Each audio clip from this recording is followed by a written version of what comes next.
Before the World War II started, Britain imported 55 million tonnes of food from other countries. And after the war was declared in September 1939, British government had to cut down on the amount of food brought in from abroad as the German subs started attacking British ships. Worried that this would lead to shortages of food supplies in shops, the government decided to introduce rationing. Rationing made sure that people had equal amounts of food every week, and the government was worried that as food became scarcer, prices would rise and poorer people might not be able to afford to eat. Also a danger that some people might hoard food, leaving none for others. There are some greedy buggers about. Beggars, I should say. Rationing lasted for 14 years, ending on July the 4th, 1954. And every person was given a ration book. They had to register and buy their food from their chosen shops. There were no supermarkets in those days, so people had to visit various shops to buy meat from the butcher, vegetables from the grocers, and bread as well as other goods. Items they bought were crossed off in their ration book by the shopkeeper. In January 1940, bacon, butter and sugar were rationed, followed by meat, fish, cheese, jam, biscuits, etc. A typical ration for one person allowed to buy per week would be 2 ounces of butter, 4 ounces of ham or bacon, 4 ounces of margarine, 8 ounces of sugar, meat to the value of 1 and 2pence, but in the equivalent of this day is 6p, 6 pence. What can you buy for 6 pence nowadays?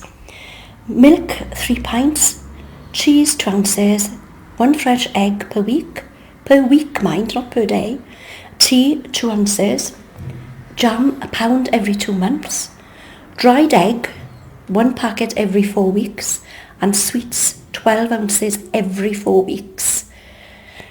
People were encouraged to keep an allotment to grow fruit and veg, and also chickens, rabbits, goats and pigs were reared in the back gardens. In 1946, when food was just as short, bread was added to the ration and the sweet ration was halved. For example, children, 4-finger Kit Kat for a month. So it meant 1 finger of Kit Kat per week. Dried egg and dried milk was widely used, and carrots and potatoes were used to sweeten pudding dishes. And where the butter and margarine quantities were very limited, potatoes or animal fat such as suet were used to make the pastry. During the war, it was made compulsory for local authorities to provide nutritious school meals.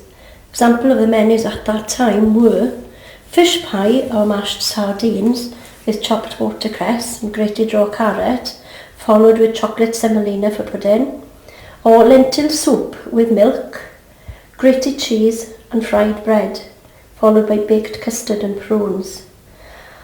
I do think that the school meals of today are much more exciting, much more nutritious than these, don't you think, children? I don't fancy chopped mashed sardines or even lentil soup made with milk, especially not with fried bread. So thankfully all this was ended in 1954 when the rations were actually finished.